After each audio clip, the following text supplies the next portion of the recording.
Protein intake ज्यादा नहीं होता है क्योंकि बहुत सारे वेजिटेरियंस भी हैं। तो उनको प्रोटीन्स इसलिए लेना चाहिए क्योंकि mother, as I discuss, mother की वेट बढ़ रहा है, almost 2 kgs per month mother का वेट बढ़ना है।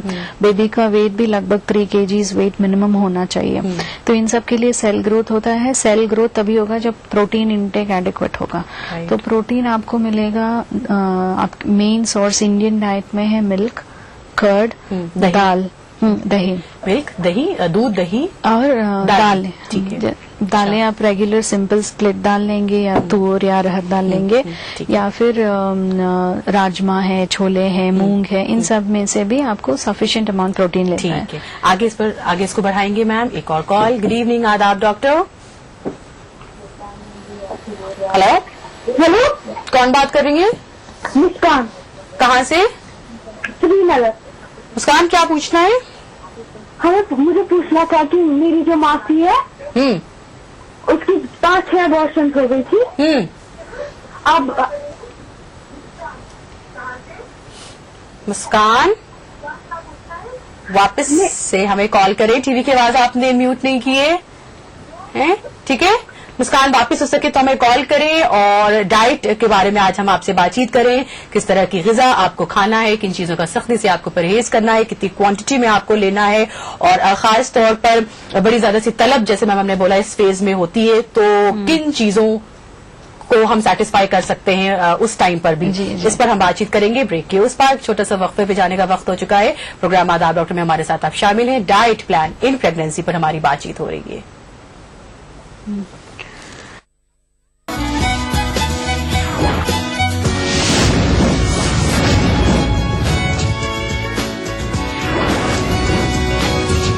आदाब डॉक्टर। तमाम डॉक्टर्स की मुत्तफिका राय है कि ग्रीन टी सेहत के लिए मुफीद है। लासा ग्रीन टी खून में कोलेस्ट्रॉल को कम करती है, बीपी को कंट्रोल में रखती है। हर दिन की शुरुआत लासा ग्रीन टी से करें। अपनी सेहत का ख्याल रखें। बेहतर विदेशी निवेश के लिए 10 पॉइंट का एजेंडा।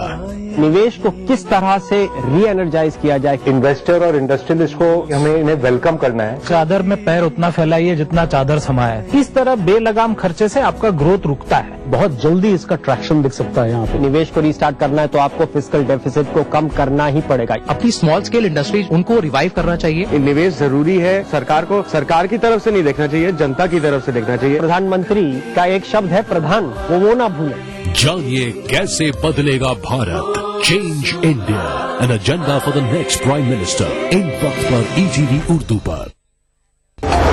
हिंदुस्तान के मुसलमान एक हो जाएं, किसी एक इशू के ऊपर एक हो जाएं और उनकी आवाज को बुलंद किया जा सके। यानी मुस्लिम क़यादत का फुकदान जो है वो कहीं न कहीं है। आप मानते हैं इस बात? एक हिंदुस्तान में जो इशू बना मुस्लिम्स में कि whether you are for Pakistan और यू आर अगेंस्ट पाकिस्तान, तो हर आदमी उसके साथ आइडेंटिफाई हो गया और उसी से क़यादत उभरती चली गई। मुस्लिम लीडरशिप का जो कहीं न कहीं फुकदान है या कमी है, ये वाकई इससे जो है लोगों को परेशान होने वाली बात है, खासतौर से मुस्लिम तबके। मुसलमानों की लीडरशिप की बात की जाती है तो या तो मुलायम सिंह यादव की तरफ नजर जाती है, लालू प्रसाद यादव की तरफ नजर जाती है, या दूसरे जो लोग हैं उनकी तरफ जाती है। मुसलमान के नाम पर मुस्लिम कायद आज नहीं है।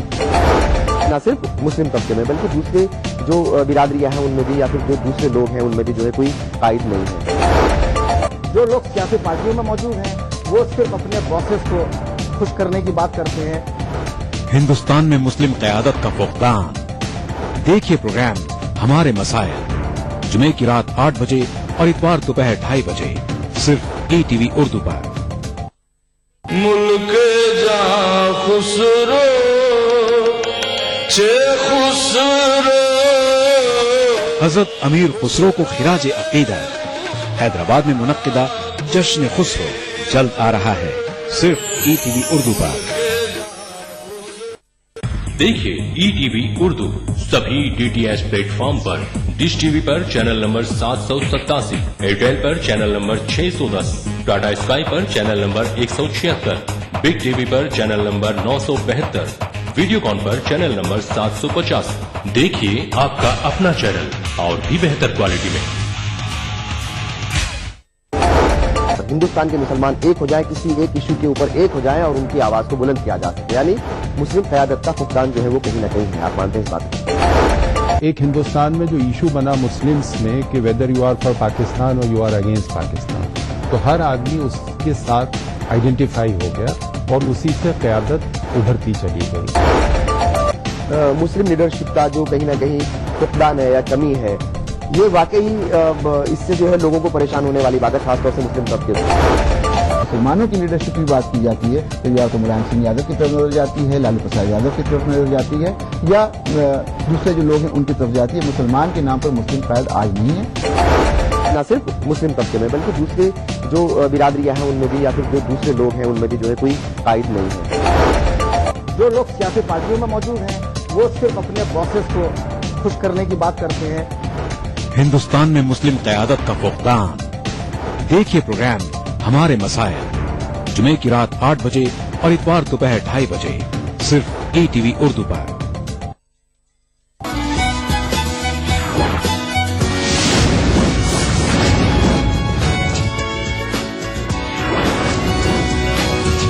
आदाब doctor. Problem free healthy pregnancy आप कैसे पा सकते हैं अच्छी ग़िज़ा खाकर, आज इस एपिसोड में इस पर हमारी बातचीत हो रही है। डाइट के हवाले से, खाने पीने के हवाले से, अच्छी ग़िज़ा लेने के हवाले से अगर आपके पास कोई भी सवाल है तो आप पूछ सकते हैं, क्योंकि हमारे साथ आज मौजूद है chief dietitian doctor Harita Shyam, तशरीफ लाई Apollo groups hospital Jubilee Hills Hyderabad से। हमारे साथ एक कॉलर है, मैम लेते हैं अब इनके सवाल। गुड इवनिंग, आदाब डॉक्टर। हेलो, कौन बात कर रही है? मैम मैं माया बोल रही हूँ। कहाँ से है माया आप? यूपी बिजनौर से। बिजनौर? हाँ जी। क्या सवाल है आपका? मेरी प्रॉब्लम ये है, मैंने 2 मंथ्स कंप्लीट हुए हैं अभी प्रेगनेंसी के। सही। और मुझे वॉमिटिंग बहुत ज्यादा होती है। हाँ ठीक है। और तो मतलब मैं ऑरेंज वगैरह खा लेती हूँ लेकिन मैं मिल्क नहीं पी पाती बिल्कुल भी। हाँ, तो मुझे यही पूछना था कि मतलब मैं कैसे ऑब्जर्व करूँ फिर हर चीज को। राइट, बहुत आम सवाल है माया, बहुत शुक्रिया कॉल करने का, हमारे साथ रहिए। मैम जरूर कुछ आपको सजेस्ट करेंगे। Again a very common question है मैम, नोजिया, वोमिटिंग, तो वो फर्स्ट 3 मंथ्स में यूजुअली ज्यादा रहता है, मगर 4th मंथ लगभग 5th मंथ तक कम हो जाता है। हावेवर उनको वो कह रही हैं फ्रूट्स टॉलरेट कर लेते हैं, specially vitamin C rich fruits अच्छे से टॉलरेट हो जाती हैं। तो जितना वो ज्यादा कुछ चेंज नहीं कर पाते हैं या सब कुछ जैसे उन्होंने कहा इंक्लूड नहीं कर पाते हैं, मगर जितना भी हेल्दी चीजें हैं जैसे फ्रूट्स हैं वो थोड़ा थोड़ा एक साथ नहीं खा पाते या ज्यादा क्वांटिटी में नहीं खा पाते हैं, तो वो इंक्लूड करना है। मिल्क जो वो कह रहे हैं नहीं ले पा रहे हैं, फर्स्ट 3 मंथ्स में कोई प्रॉब्लम नहीं है, अगर नहीं भी ले पा रहे हैं उसको अवॉइड करके, मगर जैसे ही थोड़ा कम होता है उसको रीइंट्रोड्यूस करने की जरूरत है। क्योंकि प्रोटीन है, आपको विटामिन ए है, आपको कैल्शियम है, दूध में से ही मिलता है। तो रिपीटेडली ट्राई करना चाहिए, जब कंटिन्यू कर पाएंगे तब कर पाएंगे। शायद एक बार में ही पूरा भरपेट ना खाएं, हाँ छोटे छोटे इंटरवल्स पे छोटे छोटे मील्स खाएं, छोटे छोटे मील्स खाएं, और ऑयली फूड खाने से थोड़ा वॉमिटिंग और ज्यादा होती है। और बहुत स्ट्रॉन्ग फ्लेवर्ड फूड से वॉमिटिंग ज्यादा होती है। तो अगर वो बहुत मसालेदार खाना या जिसमें बहुत स्ट्रॉन्ग फ्लेवर होता है पकाने के टाइम, वो कम लेना चाहिए। जितना सिंपल नॉन ऑयली नॉन मसालेदार खाना होगा उतना ज्यादा टॉलरेट हो पाता है। और ड्राई चीजें लें, जैसे टोस्ट है, ड्राई बिस्किट्स हैं, खाकरा है, जिसमें बिल्कुल तेल नहीं लगता है, रोटी खाएंगे तो बिना तेल के खाएंगे, तो इन सब चीजों से वॉमिटिंग सेंसेशन थोड़ा कम हो जाता है। राइट, सही, करेक्ट। हम अगली कॉल, हाँ ठीक मैम, कॉल लें हमें जी। गुड इवनिंग, आदाब डॉक्टर। हेलो, हाँ कौन बात कर रही? मैं मुस्कान बात कर रही हूँ। मुस्कान वापस कॉल किया श्रीनगर से? मैम जी। अच्छा, क्या पूछना? मैं पूछ रही हूँ कि जो मेरी मौसी है, अच्छा, उसकी 5-6 बार एबॉर्शन हो गई है। हाँ, 5-6 बार एबॉर्शन हो गई है उसकी, तो वो अब रेस्ट पे है। अब मैं पूछने वाली हूँ कि हम उसको क्या क्या डाइट दे सकते हैं। सही, बहुत शुक्रिया कॉल करने के लिए। तो हो सकता है कि 5-6 बार अबॉर्शन होने से काफी ब्लड लॉस हुआ हो, तो उनको अच्छी खुराक की काफी जरूरत है। बहुत ज्यादा खाने की जरूरत नहीं है, मगर एक बैलेंस्ड मील खाना बहुत जरूरी है। तो उनके डाइट में रोटी चावल के अलावा उनको ये ध्यान देना है कि सब्जियां भरपूर खा रही हैं कि नहीं। कोई भी सब्जी खाएं, सीजनल वेजिटेबल्स खाएं, मगर लंच और डिनर में दोनों टाइम सब्जी खाना है। दाल एक प्रोटीन देता है, वो होना चाहिए। दही जो प्रोटीन और कैल्शियम दोनों देता है, वो होना चाहिए। और बीच बीच में जब भी भूख लगती है तो बहुत ज्यादा फ्रूट्स, नट्स ये सब लेने से उनको एक बैलेंस डाइट मिलेगा, एक जनरल हेल्दी डाइट मिलेगा, ताकि वो फर्दर प्रॉब्लम्स न हो। नॉन वेजिटेरियन जो होते हैं मैम, उनके लिए मछली हाउ गुड इज इट? या प्रेगनेंसी में मछली अच्छी है, मगर फ्रेश वाटर फिश लें, जिसमें बहुत ज्यादा पोल्यूटेंट्स नो है। आपका सोर्स मालूम होना चाहिए पर्टिकुलरली, क्योंकि उसमें फैट कंटेंट काफी कम होता है मगर प्रोटीन कंटेंट काफी अच्छा होता है। उसके अलावा उसमें DHA न्यूट्रिएंट्स होती हैं जो बच्चे के ब्रेन ग्रोथ के लिए अच्छे हैं, हेल्दी है। अगर आप ले सकते हैं तो रेगुलरली लेना चाहिए, उसको डीप फ्राई करके नहीं लेना चाहिए बस। परफेक्ट। अगला कॉल। गुड इवनिंग, आदाब डॉक्टर। हेलो, गुड इवनिंग, कौन? जी मैं रेना बोल रही हूँ कोलकाता से। कोलकाता से? रेना, अच्छा जी हाँ। रेना, क्या? हाँ, मेरी प्रेगनेंसी की 3 मंथ कंप्लीट हो चुकी है जी। मैंने 4 मंथ शुरू हुआ है मेरा जी। एक्चुअली मेरा वेट जो अभी एक्चुअली 66 kg हो चुका है। हाँ, मेरी हाइट 5 फुट 5 इंच है। अच्छा, तो ये मालूम करो मैं क्या डाइट लूँ कि जो मेरा नॉर्मल वेट बने, कि मेरा वेट ओवरवेट ना हो जाए। चलिए, 9 मंथ होते ये मालूम करना था मुझे। रहना मुझे कॉन्स्टिपेशन की शिकायत होती है, उसके लिए मैं क्या खाऊं जो मुझे प्रॉब्लम ना हो। बिल्कुल सही। Thank you, thanks for calling. रहना हमारे साथ ही। अब अगला बड़ा अहम सवाल आया है, कितना वजन, कितना weight gain, healthy weight gain कहा जाता है, कितना वेट गेन करना चाहिए, और साथ ही साथ कॉन्स्टिपेशन भी अक्सर हो जाता है, तो क्या चीजें खाएं जिससे इससे बचा जा सके? दैट्स एन इम्पोर्टेंट क्वेश्चन, और ये कॉमन कंसर्न हो गया सब में कि वेट अभी कितना बढ़े या कम बढ़े, बाद में प्रॉब्लम ना हो। तो एक तरफ से ये अच्छा कंसर्न है, मगर इतना ज्यादा कंसर्न नहीं होना चाहिए कि प्रेगनेंसी बिल्कुल वेट गेन ना हो जी। तो उन्होंने कहा कि अभी सिर्फ 3rd मंथ हुआ है, 4th मंथ में एंटर किए हैं, तो फर्स्ट 3 मंथ्स में अगर वेट गेन नहीं भी होता है तो कोई प्रॉब्लम नहीं है, जिस अच्छे से खाना चाहिए बस। मगर 4th मंथ से लगभग 2 to 3 kgs per month weight gain होना चाहिए। अगर उससे ज्यादा हो रहा है तो उनको अपने डाइट में बहुत ज्यादा मीठी चीजें नहीं लेनी चाहिए, डीप फ्राइड आइटम्स नहीं लेना चाहिए। अगर बाहर का बहुत खा रहे हैं, जैसे चॉकलेट्स हैं, आइसक्रीम्स हैं, अगर बहुत ज्यादा खा रहे हैं, उन सबको कट करना चाहिए, मगर रेगुलर खुराक को कट नहीं करना चाहिए। जैसे बहुत लोग एक मील स्किप कर देते हैं, या फिर चावल रोटी है 4 से 1 ही कर देते हैं, ऐसा नहीं करना चाहिए, क्योंकि on the other side weight gain होना भी बहुत जरूरी है, क्योंकि बच्चे का ग्रोथ हो रहा है अंदर। और अगर मदर ठीक से नहीं खाती है तो बच्चे को फिर भी वो न्यूट्रिएंट्स चाहिए, तो वो मदर से ड्रॉ करता है, तो मदर बहुत वीक हो जाने के चांसेस है अगर ठीक से नहीं खाते हैं। अच्छा, इन्होंने और भी बताया अपना जो इन्होंने अपना वजन बताया, इज दैट फाइन? 64 kgs 55? हाँ, नहीं अभी थोड़ा ज्यादा, अभी ठीक है, अभी के लिए ठीक है उनके हाइट के हिसाब से, मगर अगर वेट गेन होता है तो ऑटोमेटिकली होगा, मगर उनको ये ध्यान देना है हेल्दी डाइट रखें, हेल्दी डाइट रखें, ओवरऑल वेट गेन उनका 11 से 13 kg से ज्यादा ना हो एंटायर प्रेगनेंसी में। अगर वो ध्यान रखेंगे तो रिडक्शन के बारे में बाद में सोचेंगे, 6 महीने के बाद जब मदर फीड नहीं ले रहा है बच्चा। कॉन्स्टिपेशन की शिकायत प्रॉब्ली है, अक्सर हो जाती है, क्या चीजें खाएं जिससे इससे बचा जा सकता है? कॉन्स्टिपेशन के लिए सबसे 2 चीजें जरूरी है, फाइबर और वाटर। सो वाटर एक तो रेगुलर बॉडीली फंक्शंस के लिए चाहिए, उसके अलावा एमनियोटिक फ्लूइड जो होता है, आमतौर से तुम लोग जानते हैं बड़ा बेनिफिट्स, बड़े फायदे होते हैं पानी के। क्या पानी इस स्टेज में भी क्या रोल प्ले करता है? हाँ, amniotic fluid is full of water, तो उनको लेना चाहिए, काफी fluid rich, nutrient rich fluids लेना चाहिए। जैसे पानी अगर नहीं पिया जाता है, वो कोकोनट वाटर पी सकते हैं, फ्रूट जूसेस पी सकते हैं, मिल्क शेक्स पी सकते हैं, सोया मिल्क पी सकते हैं, जो लिक्विड फॉर्म में है वो डाइट लें। ड्रिंक्स जो अनहेल्दी हैं, जैसे सॉफ्ट ड्रिंक्स बहुत लोग लेते हैं, वो नहीं लेना चाहिए, दो it's in a liquid form, but जो हेल्दी न्यूट्रिएंट्स या हेल्दी लिक्विड्स है वो डेफिनेटली लेना चाहिए। सो कम से कम 2 to 2.5 लीटर्स वाटर तो लेना ही है, स्पेशली कॉन्स्टिपेशन अवॉइड करने के लिए। और एक फाइबर है, फाइबर रिच फूड्स लेना है। राइट। अगला कॉल। गुड इवनिंग, आदाब डॉक्टर। Hello madam. हेलो, कौन बात कर रहे हैं? हेलो मैडम, मैं बात कर रहा हूँ अमजद। अमजद साहब कहाँ से? मैडम मैं रायचूर से बात कर रहा हूँ। क्या पूछेंगे आप? मैं रायचूर से बात कर रहा हूँ। रायचूर से। राइट, अमित साहब हो सके वापस कॉल करें, प्रॉब्ली कट हो गई ये कॉल। अच्छा, we discussed water benefits, we discussed कितना वेट गेन करना चाहिए, proteins, fibre I think we were discussing. अच्छा, हाँ। विच फ्रूट्स है। कॉन्स्टिपेशन टिपिकली इसलिए हो जाता है क्योंकि पेट बढ़ता है and intestines get pressed, so constipation is a common thing. उसके अलावा आयरन लेते हैं तो आयरन टैबलेट्स की वजह से भी कॉन्स्टिपेशन होता है। तो फाइबर बहुत इंपॉर्टेंट हो जाता है। तो फाइबर उनको मिलेगा, रेगुलर सब्जी जो खाते हैं वो सही मात्रा में खाएं, मतलब कम से कम 100 ग्राम, मतलब 1 कटोरी सब्जी लंच में और डिनर में खा रहे हैं कि नहीं।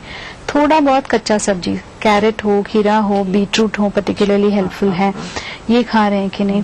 और कम से कम 3 फ्रूट्स खाएंगे। सो न्यूट्रिएंट्स तो मिलेंगे ही, मगर फाइबर मिलेगा। तो फाइबर रिच फ्रूट्स अगर हम देखेंगे तो जिसमें बीजें होती हैं, जैसे पोमोग्रेनेट है, अनार है, गुआवा है, या फिर ऑरेंज है, इन सब में फाइबर बहुत ज्यादा होता है। नाशपाती, पेयर जो आता है, तो ये फाइबर रिच लेने से कॉन्स्टिपेशन का प्रॉब्लम काफी हद तक अवॉइड कर सकते हैं। राइट, ठीक है। अच्छा, हमारे पास मैम एक सवाल आया है कि इनको बहुत ज्यादा क्रेविंग होती है, बड़ी ज्यादा इन्हें तलब उठती है मिठाई की, तो इसके कितना ये नुकसानदेह, खैर आप डिस्कस तो कर ही चुकी हैं, बट कुछ सजेस्ट आप करना चाहेंगी कि अगर बड़ी ज्यादा तलब ऐसी मिठाई की, चॉकलेट्स की या इन तरह की चीजों की उठ रही है तो क्या किया जा सकता है? यूजुअली देखा गया है कि अगर क्रेविंग्स मीठे की होती हैं तो लोग बहुत ज्यादा लेते हैं, और अगर इन पर्टिकुलर पर्सन्स को वेट गेन ऑलरेडी है या ऑलरेडी ओवरवेट हो चुके हैं, फिर प्रेग्नेंट है और वेट ऑलरेडी 15 kg गेन कर चुके हैं,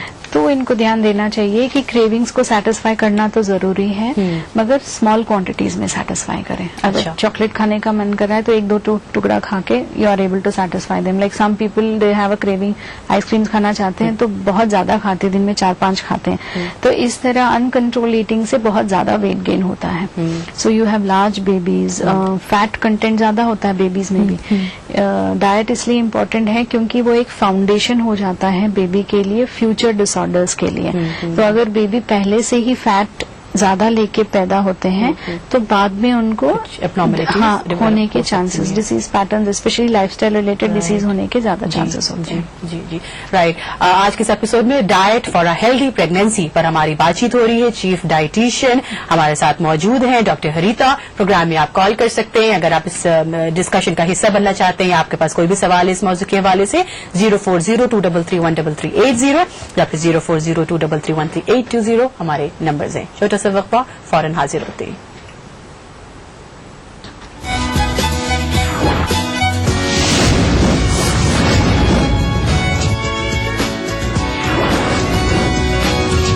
आदाब डॉक्टर। भाग दौड़ भरी जिंदगी, स्ट्रेस, जंक फूड, पॉल्यूशन, नतीजा हर वक्त थकान, कमजोरी और अपनों से बढ़ती दूरी। खोया हुआ जोश और ताकत वापस पाएं हमदर्द हमदोजीन से। शिलाजीत, केसर, अंबर, अश्वगंधा और मूसली जैसी 22 मुफीद जड़ी बूटियों से बना फार्मूला बनाए आपको अंदर से मजबूत। तो हमदोजीन के साथ रहें हमेशा तैयार एक बेहतर जिंदगी के लिए रोजाना। हमदर्द हमदोजीन, हर्बल रिवाइटलाइजर मर्दों के लिए।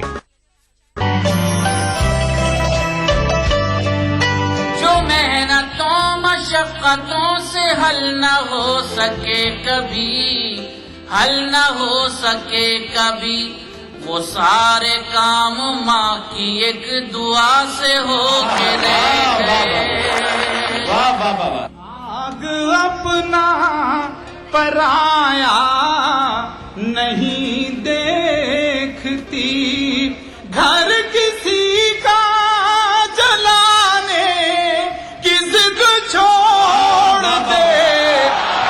मैं मर भी जाऊं तो ये धरती माँ गोदी में रखती है। अब इतना खैर का बच्चा तो प्यारा हो नहीं सकता। इस सनीचर महफिल मुशायरा में देखिए आजमगढ़ के कुंडरा कहनी में मुनक्किदा एक शानदार कुल हिंद मुशायरा रात 9:30 बजे सिर्फ ईटीवी उर्दू पर। इस प्रोग्राम को पेश कर रहे हैं जिंदा तिलिस्मात तमाम मौसमी बीमारियों की एक असरदार दवा। ताउन कर रहे हैं मिला स्किन क्रीम एली फार्मास्यूटिकल्स द्वारा निर्मित। Shri ultra red oxide, Bharat का एकमात्र जंग रोधक सीमेंट। 23 कारगर जड़ी बूटियों का करिश्मा, दर्द है तो न्यूरामेड है ना।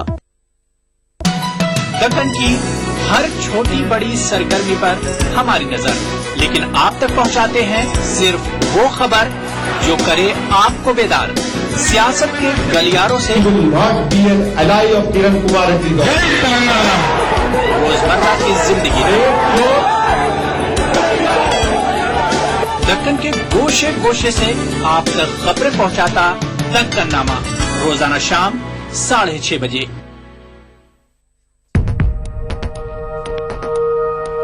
एक मुट्ठी भर जीने की आरज़ू, तब्दीली की चुटकी भर जुस्तजू, रोजमर्रा के मसाइल की ढेर सारी बेकरारियां, खाली पतीले में पकती घर भर की भूख, तारीखियों से लड़ इकट्ठा की हुई चुटकी भर धूप। जमहूरियत का अजीम त्योहार फिर से आया है, क्या हो आपका फैसला, बताएंगे मुल्क के भरोसेमंद सहाफी प्रदीप रमन। वोट करेगा इंडिया।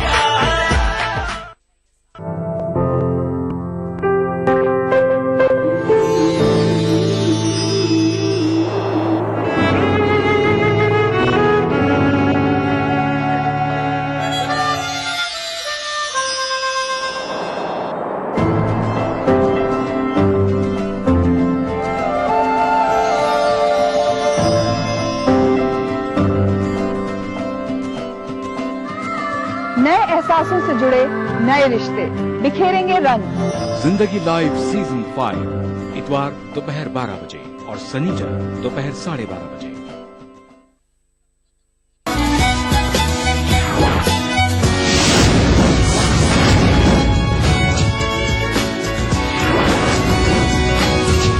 आदाब डॉक्टर। खुश आमदीद नाजरीन, प्रोग्राम आदाब डॉक्टर यहाँ पर पेश किया जा रहा है। आज के इस एपिसोड में उन्वान है हमारा डाइट के हवाले से हम बातचीत कर रहे हैं कि किस तरह की ग़िज़ा लेनी है, खास तौर पे उन ख़वातीन को जो मां बनने वाली हैं, प्रेगनेंसी की एज में आपको कैसी डाइट लेनी है। कई ऐसे खाने होते हैं, खाने की चीजें होती हैं जो फायदा पहुंचाती हैं, साथ ही साथ इस स्टेज में, इस फेज में कुछ ऐसी चीजें भी होती हैं जो नुकसानदेह साबित होती हैं। घबराने की बात नहीं है, सिर्फ आपको ये जानना है, आप बताते भी हमारे कि किन चीजों को लेना है और किन चीजों से सख्ती से आपको परहेज करना है।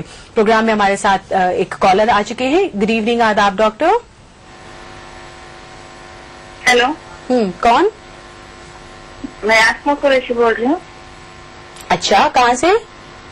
बॉम्बे से बोल रही हूँ जी।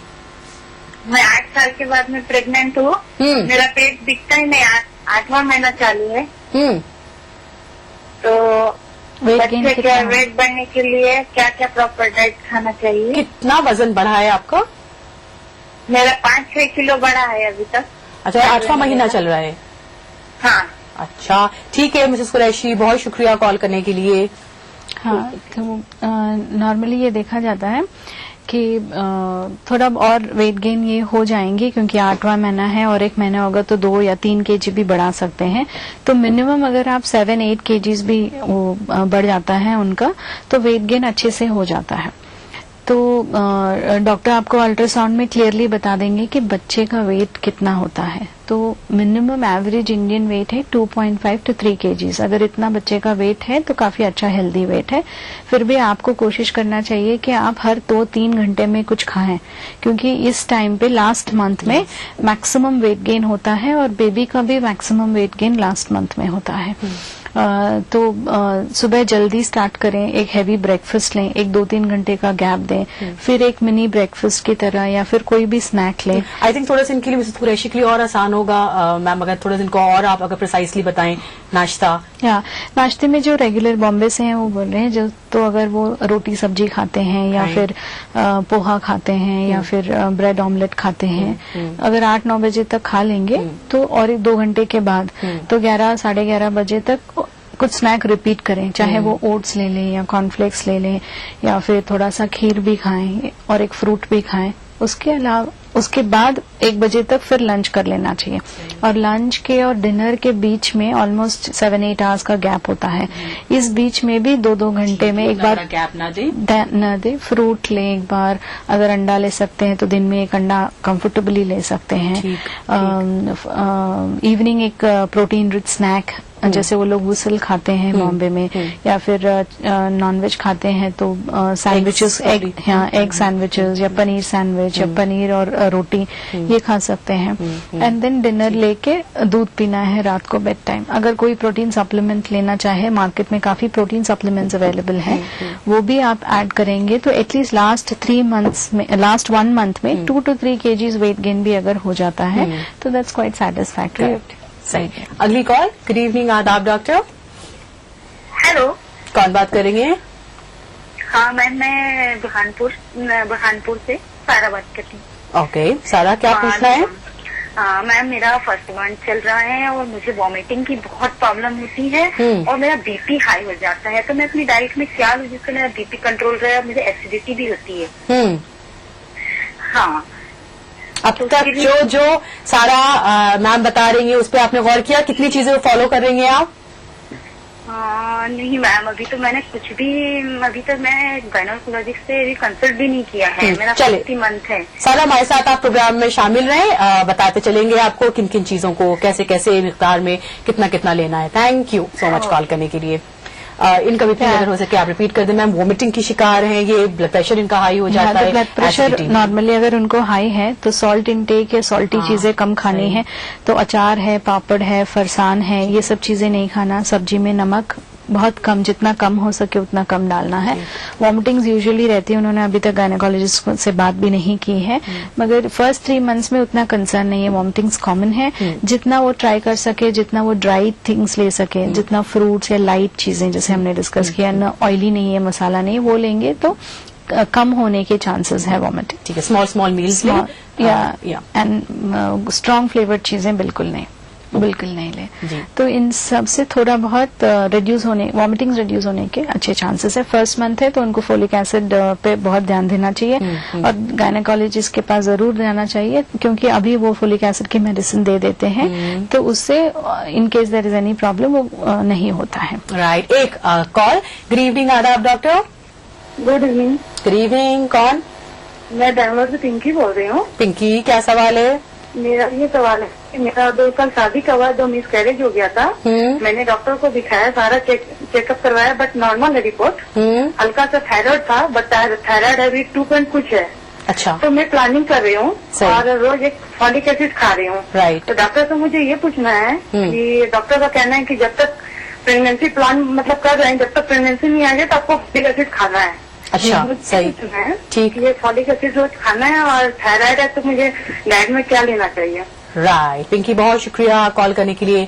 थायराइड फॉलिक एसिड इन्हें खाना है। फॉलिक एसिड मैं रोज खा रही हूँ, तो वो डॉक्टर से कंफर्म करना कि वो जब तक मतलब प्रेगनेंसी नहीं आ जाए तो खाना चाहिए। हाँ, आई थिंक मैम आप ठीक है। पिंकी, बहुत शुक्रिया कॉल करने के लिए। फॉलिक एसिड, हाँ, वो करेक्ट प्रिस्क्रिप्शन है। प्री प्रेगनेंसी में फॉलिक एसिड प्रिस्क्राइब किया जाता है, क्योंकि इमीडिएटली प्रेगनेंसी आने के बाद नहीं मालूम पड़ता, 1-2 महीने लग जाता है before you go to the doctor.